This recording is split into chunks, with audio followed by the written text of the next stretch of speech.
This is David Battle, and I teach for several online schools, but this is primarily for my students and any other person who wants to learn on how to set up a basic academic paper without having to use all those templates and things. So we'll begin here.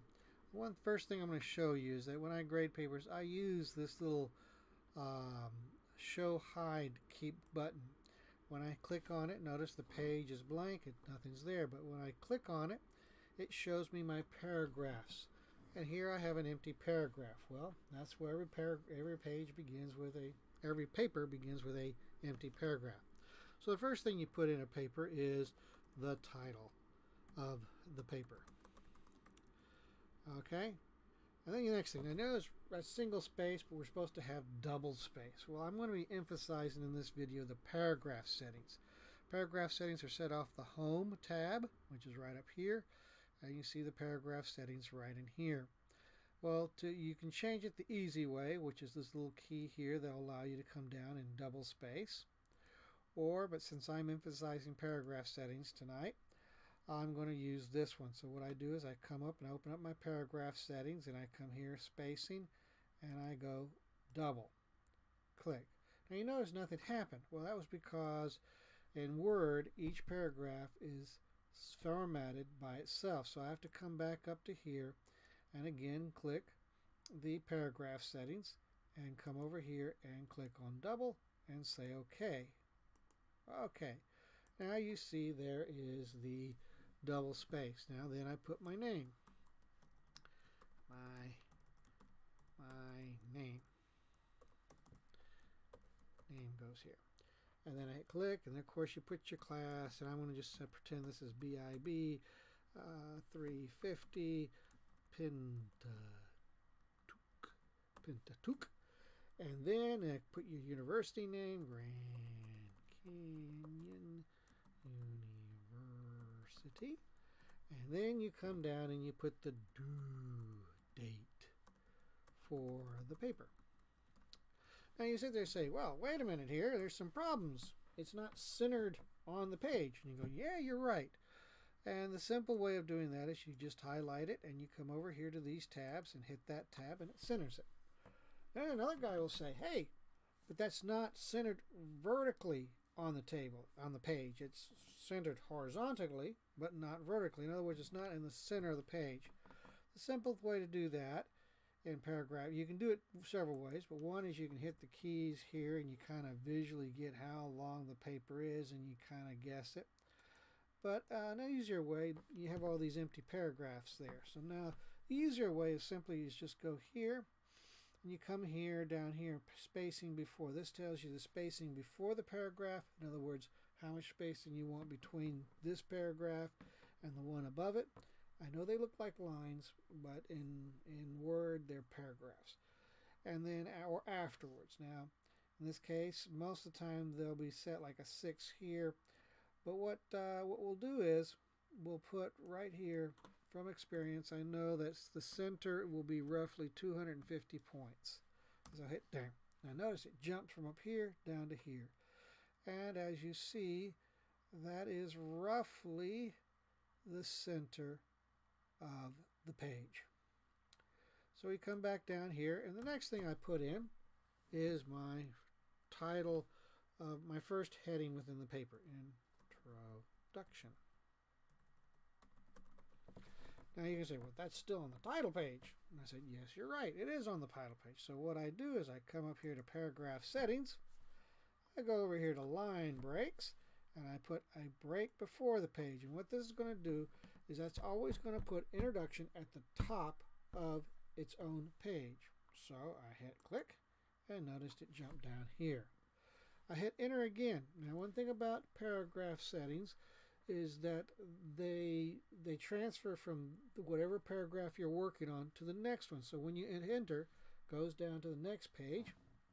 And if you're doing APA, you would write reference. If you're doing MLA, you would write works cited. And if you're doing Turabian, you would write bibliography.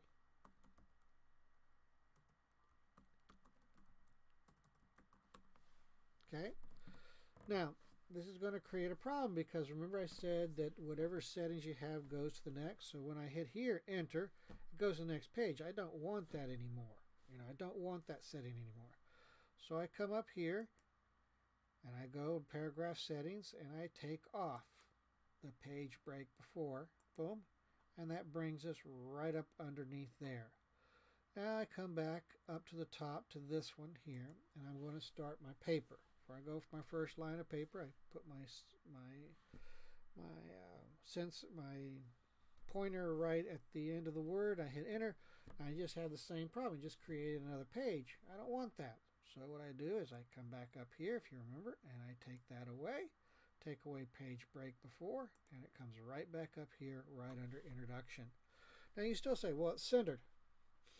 Well, there's a couple ways to do it. You can do it the easy way, which is right here. You hit the left align, boom. But since I'm trying to emphasize paragraph settings in this video, I'm going to click here on paragraph settings, and then I go over spacing and indent, and I come over and I say left indent. So therefore, boom, now it's over there. So now I am ready to start typing my paper. Now, so we are now ready to start typing our paper. For the most part,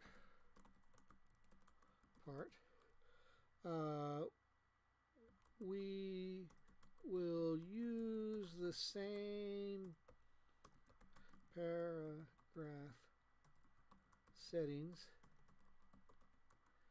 throughout the whole paper. I see. I forgot something here. I forgot to put a comma after the word so, because it's actually a direction. Now, but now on the other hand, there will be times when we will need to change our paragraph settings. Settings.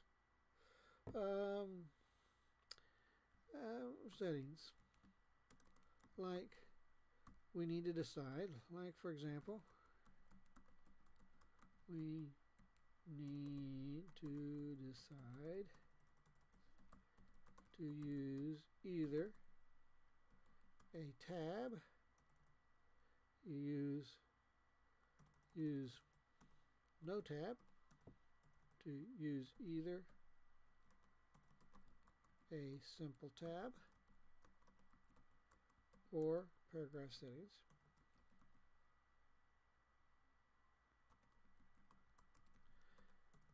Settings for the first line indent. The first line, fist. Line indent. Now what I mean by this, now I said you can use the first line. Now sometimes what people do, and I have students though, you mix them up, and when you mix one, whatever way you format your paper, you need to be consistent in doing it that way throughout the whole paper, because if you change the way you do things and the way you format your paper as you're going through, it'll cause all sorts of weird things that will happen and mess you up. Now one way is you simply, first line indent. If you decide to use a first line indent, one way you do is you hit the tab key. Now I'm going to change it back. Tab key, notice that in this setting it shows up as a little arrow. Now if you're typing like this without this on, without the show hide on, you won't notice whether you have a tab key or what there. You just see the indent. So that's why it's always kind of good that when you're writing your paper you keep this setting on so you can see what you actually have there. And in this case we have a tab, but the problem with that is that when you hit the next paragraph you're going to have to hit the tab key again and go type and type. But let's say you want to have that first line indent and you want it to be there regularly and you don't want to have to hit the tab. Well, you can be a little lazy. And what you do is, on this one here, let's just go ahead and get rid of this paragraph setting so it doesn't mess us up later on. We come up here and then we go to paragraph settings. And what we do is we come down here to indentation. And look at this. There's a special indentation there. So you go first line indent, and that sets it at a 1/2 inch. The quotation mark after the number means inch. For those of you who are in construction work know that, but many of us others don't. So therefore, now notice it automatically does that indent, but there's no tab. And now what happens here is the moment I hit the enter key, it automatically first indents. So when, and the important thing to know is that this will always transfer. What is in the previous paragraph will be transferred to the new paragraph, to the new paragraph. And so what will happen, whatever settings you have in place in the first paragraph will always follow. And it will, in this case,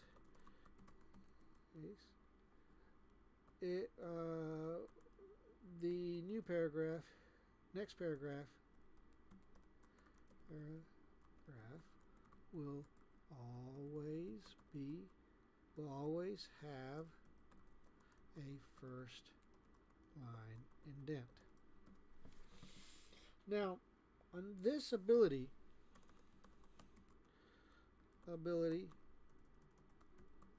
to change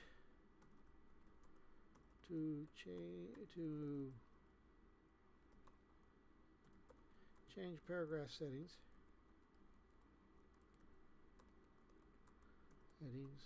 will be very helpful in writing your paper.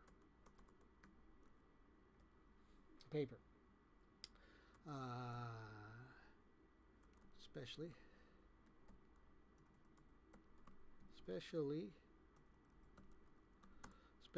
for entries on the reference page or your bibliographic page or your MLA page, which we will do a little later. But anyways, your reference page. But let's say one thing you need to realize is, let's say you're coming along, and in APA we have what are called long quotes. In fact, all academic styles have long quotes. In the APA, a long quote is defined as a quote that has over 40 words. That's the best way to define it. In the Turabian, it's any quote that goes over 4 complete lines. So let's say you have a long quote. Well, normally the way you start a paragraph with a long quote is you put your quotation mark there and you begin to copy,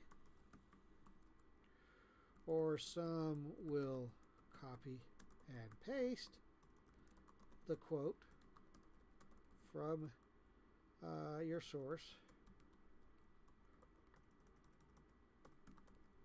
onto the paper.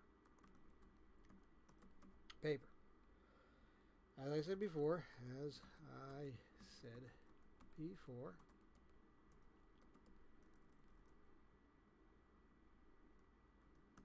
for a long quote in APA style is defined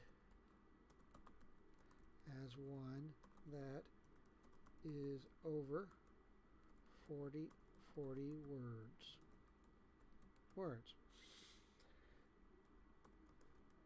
When a quote is this long,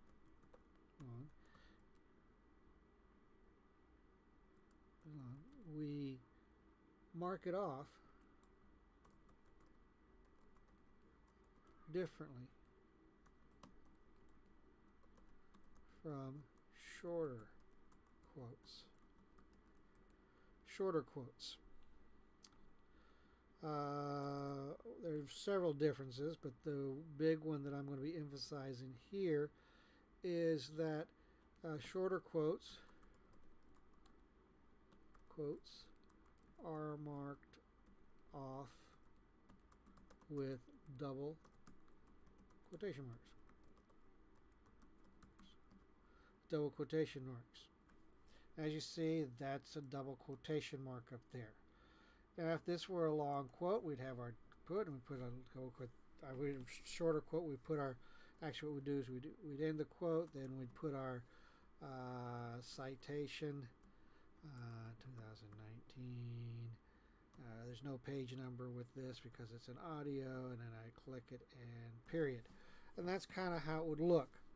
But I think this quote is over 40 words long. So let me check it. Boom. I come up here to review. Come here. It's 60 words long. Well, it's a long quote. Well, there's several changes. One change is we no longer use the quotation marks. You take them out and come out. And the other thing you do is you put a period here and you take away the period there. The citation is actually outside of it. Now, it's still not formatted. It has to be formatted as a block quote. Well, what you do is you come up here. Again, go to the Home tab. Come over here to Paragraph Settings. You take away the first line indent. And then before the text, you make an indentation of a ½ inch. That's 0.5 inch. You say, okay, now see what happened, how all that moved over. So that is the format of a long quote. What this enables you to do is that if there's a quote inside of it, let's say the author says, you get a quote, as I said before, and we say that was the quote, you're able to use your double quotation marks. As you know, normally in a quote, if you have a quote within a quote, you have the double quotation marks for the main quote, and then you change to a single quotation mark for the one that's inside. That's another lecture for another day. So then you hit enter. Now, the one thing you're going to notice here, as I said before, and I've said multiple times, whatever was in the paragraph settings above, when you hit that enter key, is going to be in the paragraph settings below. So, what you have to do after a long quote is you come back up here, you take away the spacing before, and then you add back in the first line. Now, let's say you're really not starting a new paragraph at this stage, then you would just continue typing what you were saying. Whatever you were saying about saying before the long quote. But you have to remember, when you go to the next one, start a new paragraph, you again have to make sure that you insert the first line indent. And then everything will continue the way it should be. Now, we continue as we were originally. And you continue typing your paper like this. Now, paragraph settings are really useful when they come to the bibliography or reference. Now, since this paper's, I'm talking mostly MLA, I'll take away, APA, I'm going to take away the MLA and the Turabian and all that, and we will just have the reference, because that's all you really want up there. Yeah, I know, there's going to be somebody, if I didn't take it away, there's who put in all that. But anyways, here you have it. Now, you still have that centered. Remember, we went down. So, there's the easy way of doing it is hitting that key, and you go right back to left align. But since I'm emphasizing the paragraph settings, we come over to here, and we go left setting, and we go boom. Now, what we're going to do is put in some entries. Now, one thing in biblical studies, I'm in biblical studies, is we use the Bible. And the Bible is an expected source, so we do not include it with our references. You're supposed to use it, you're expected to use it, so it's not counted as a source. It's a primary source, which we'll talk about some other day. But anyways, but you still have to tell your readers what translation of the Bible you are using. As you know, the Bible is written in Hebrew, Aramaic, and in Greek. And so what we have in English are English translations. And so anytime you quote the Bible, even if you translate it yourself, you have to tell your readers that where this translation can be found. Is it your own translation, or is it the translation of some other work? And that's what we have, like the New American Standard, the New International Version. The King James is the one that is classic. So one way you can deal with this problem is you just simply state at the first line of your reference page is that all biblical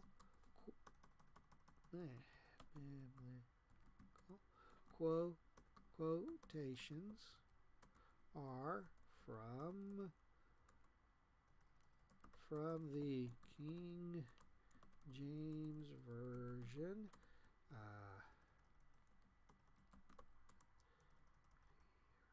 Here is Iowa version. Now that was done 400 years ago, almost 400 years ago, and so over 400 years ago actually. And then you go unless stated otherwise. That kind of gives you a little way out. And that's what you put the first line of your thing. It has nothing to do with your references. All it is doing is telling your reader what translation of the Bible you're using. Now the last thing I'm going to do is set up a reference entry, and what I'm going to talk about here is going to be essentially the same for MLA and also Turabian. The first thing you always put in is the author's last name. In this case, the work I've chosen is a work by a man named Matthews, and his first name is Kenneth, and his middle initial is A, and of course in APA we put the year of the work here and we bracket, and then we put a period at the end of that. Next, we turn on the italics code, which is found up here. I'm not worried about telling you how to do that. And you put the title of the work. In this case, the title of the work is Genesis 1:11 through 26, and then you put a period. Now, one thing that is a little touchy with different in biblical studies. In the APA, you'll have series, and you would have to say in such and such a series at this point, or you would actually put the series name first. Well, with a lot of biblical commentaries are part of a series of commentaries. Now, you don't have to list the series, but I have a lot of students that do, so I'm going to explain this. These commentaries can stand by themselves. So the title of the book is actually Genesis 1:11 through 26. Even though this is part of a series called the New American Commentary Series. Now, the New American Commentary Series is edited by a guy named E. Ray Clendon, and he is the general editor of the series, the New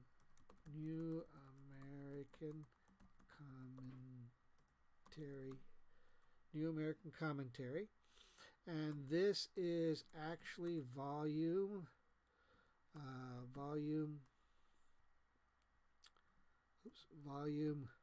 1A of the New American Commentary Series. And so that's what you would put. You wouldn't put in or anything like that. You just put his name. Actually, I'd prefer to put the name afterwards, but not to vary too much from the APA. We'll leave it that way. The next thing you put is where was it published? Nashville, Tennessee, with a colon, and then it's Broadman and Holman Publishers. Now, that, and always end your entry with a period. Now, the thing about it in your reference page or your bibliographic page or your works cited page, depending on whether you're using MLA, APA, or Turabian, the last name of the author is emphasized. and they're put in alphabetical order. Well, as you see that, that's going to be a little hard to distinguish Matthews from commentary, what's going on here. So we need what's called a hanging indent. Now there's an easy way of doing a hanging indent, which is, I won't even bother to explain it to you, is you just simply do what I just did. But we're not going to do it that way. We're going to do it through the paragraph settings.